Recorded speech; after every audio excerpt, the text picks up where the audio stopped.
ಇವರ ಪರಿಸ್ಥಿತಿ ನೋಡಿ, ಚಿಕ್ಕ ವಯಸ್ಸಿನಲ್ಲಿದ್ದಾಗ, ಒಂದು 19-20 ವರ್ಷ ವಯಸ್ಸಿನಲ್ಲಿದ್ದಾಗ ಹಲಸಿನಕಾಯಿ ಹೆಗಲ ಮೇಲೆ ಬಿದ್ದು ಈ ಪರಿಸ್ಥಿತಿ ಬಂದಿರೋದು ನೋಡಿ. ಅವತ್ತಿಂದ ಇವತ್ತಿನವರೆಗೂ ಇದೇ ನರಳಾಟವನ್ನ ಪಡ್ತಾ ಇರುವಂತದ್ದು.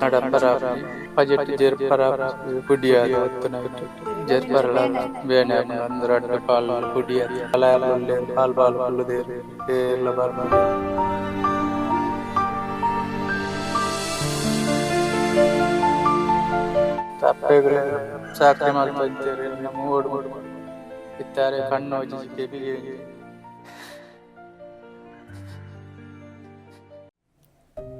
ನೀವು ಮಾಡುವ ಸಣ್ಣ ಧನ ಸಹಾಯ ಸುಂದರ ಅವರಿಗೆ ನೂತನ ಮನೆ ನಿರ್ಮಾಣಕ್ಕೆ ಸಹಾಯ ಆಗಬಹುದು ಎನ್ನುವುದೇ ನಮ್ಮ ಆಶಯ.